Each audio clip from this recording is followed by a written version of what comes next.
eu acredito que nós teríamos aqui diferentes abordagens e perspectivas sobre o assunto do design como projeto aplicado ao alimento. E aí, o que é alimento, né? Esclarecido que design é projeto e arquitetura é projeto, né? E decoração é projeto.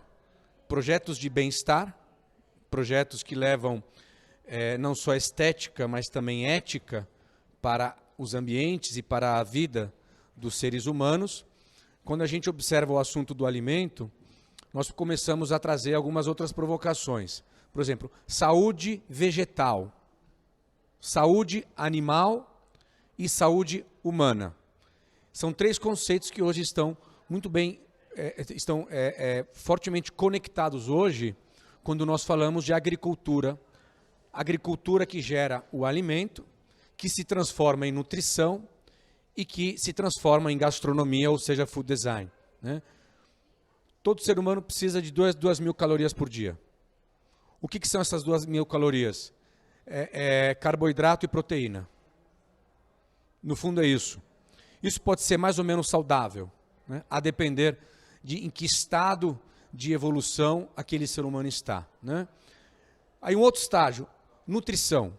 Viver para se nutrir dentro desse número de calorias. E aí vocês já podem começar a falar de uma dieta equilibrada, né? De uma vida saudável. E o terceiro estágio, né?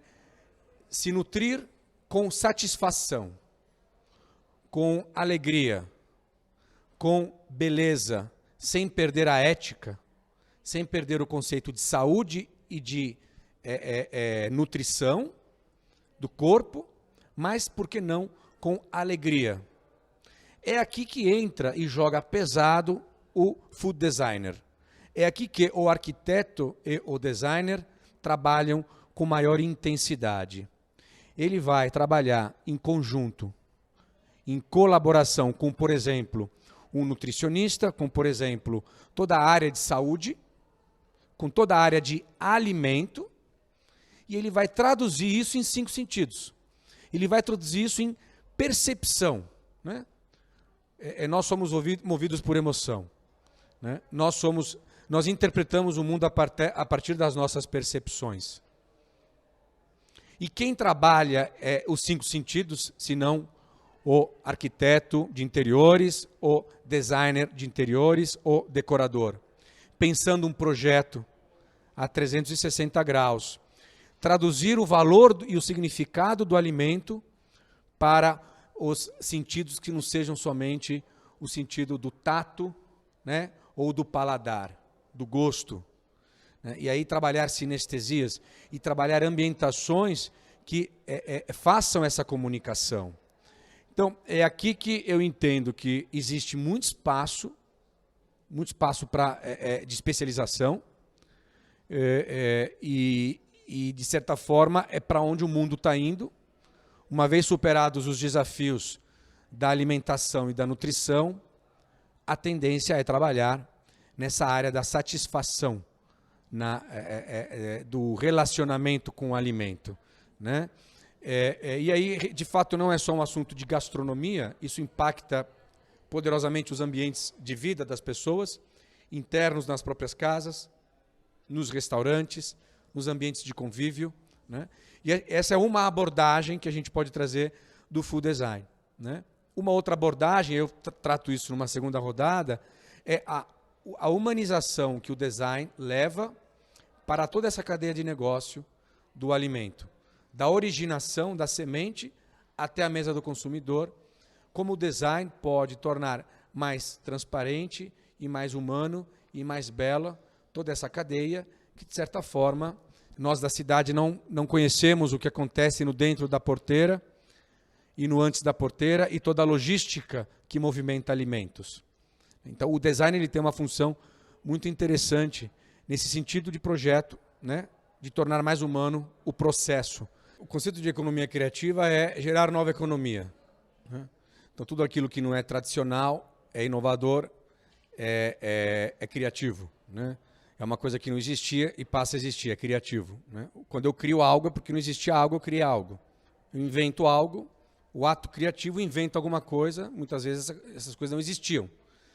E dar atenção a todos esses nichos, a todas essas oportunidades, e dar a essas áreas todas atenção e foco e criatividade para poder elevar a potência, um valor de uso que se torna valor de troca, né? O mundo do luxo trabalha muito isso, o valor de uso, o valor de troca, né? Então, as coisas elas não têm um valor só pelo uso delas, elas têm um valor pelo valor de troca que elas ganham. E o valor de troca ele é baseado na percepção dos atores envolvidos. Tem quem produz, tem quem compra, né? No design a gente fala muito de canvas de valor, né? Canvas de proposta de valor. Tem que dar match entre quem está propondo algo e quem está com uma expectativa de consumo de algo, né? O que é um gerador de ganho e o que é um atenuador de dores e perdas nessa troca. E é isso que gera valor, né? Eu tenho a expectativa de ter algo e eu tenho a expectativa de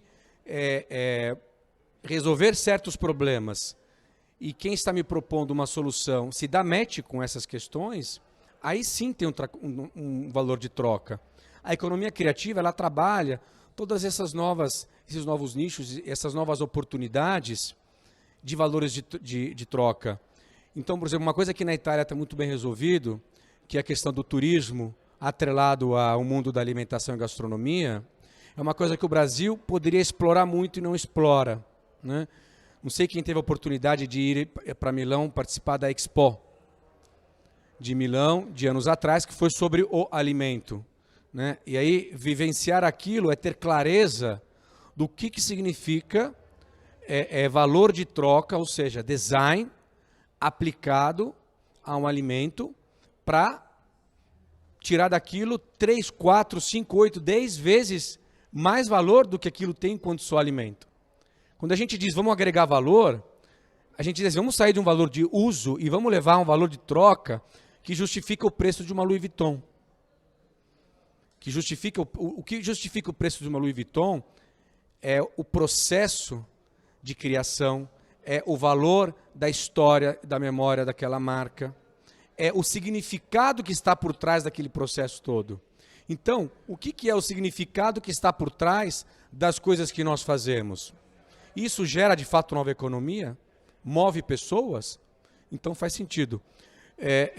Quando os designers e os arquitetos compreenderem que o mundo rural é carente e necessita de projetos, de experiência, para que esse mundo seja menos distante do mundo urbano, eu acredito que vai ter muito estúdio de arquitetura e design que vai crescer muito.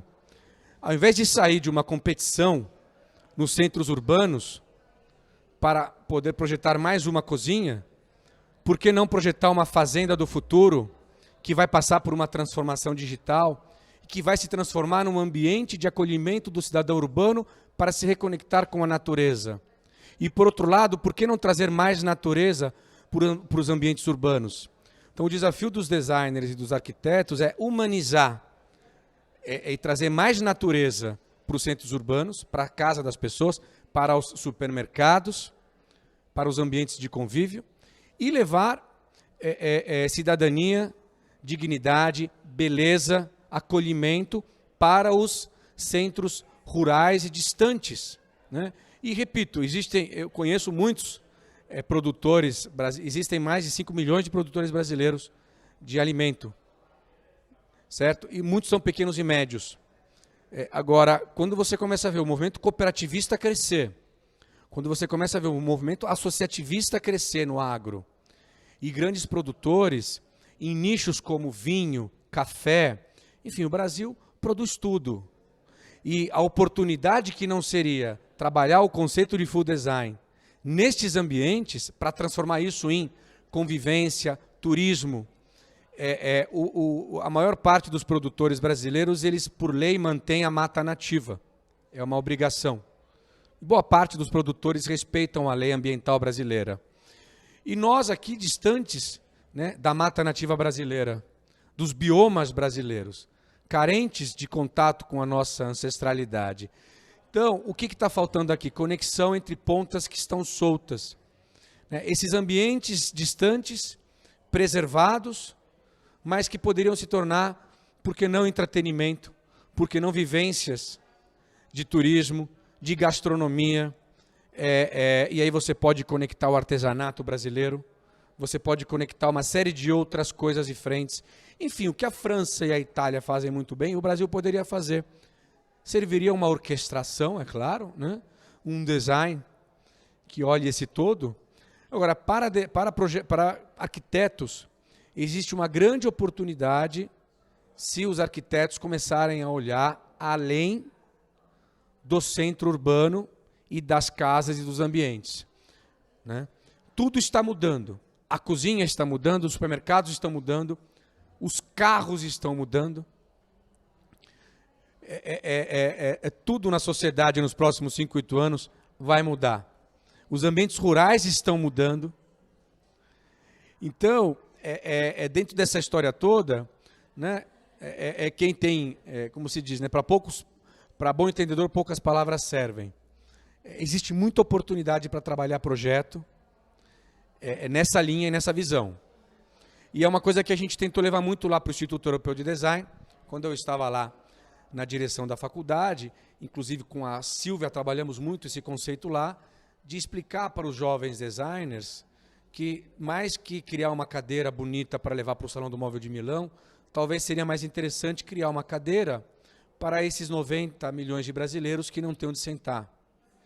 Talvez para os projetistas do futuro, seria mais interessante dedicar tempo e energia para acabar com a fome dos 20 milhões de brasileiros que não têm comida, acesso à comida, sendo que 50% do alimento que é produzido no Brasil é desperdiçado.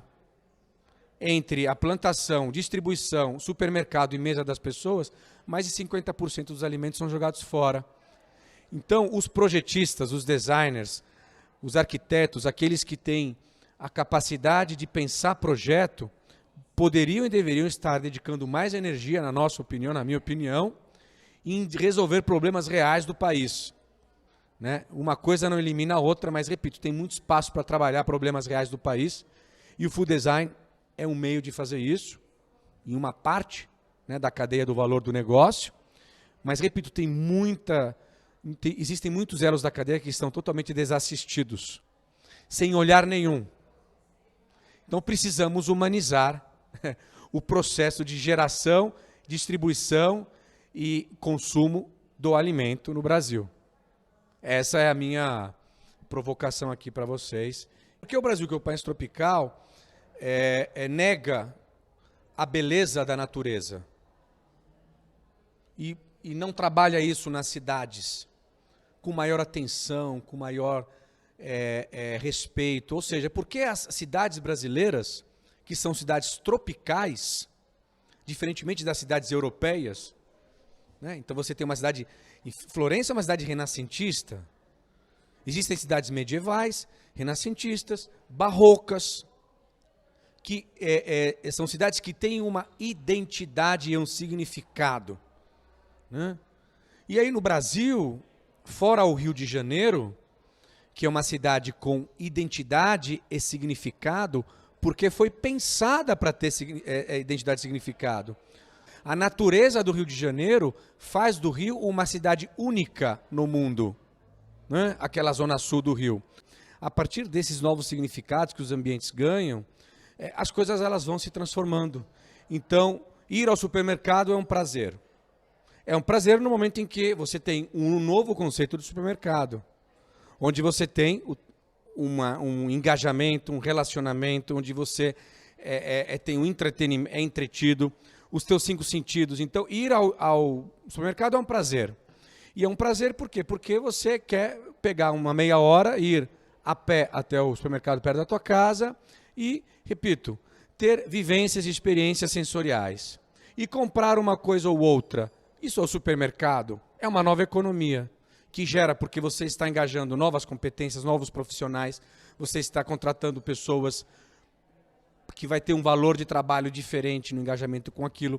Toda a logística para permitir que aquilo aconteça é uma nova economia. E você tem conceitos como a feira urbana do bairro ganha um novo valor, as feiras de comunidade ganham um novo valor. os prédios não precisa mais ter tanto posto de gasolina na cidade, porque você tem agora um aumento de carros conectados com Uber e amanhã carros, né, que vão com 5G andar pela cidade sem motorista. Ou seja, essas transformações vão acontecendo e isso vai gerando nova economia.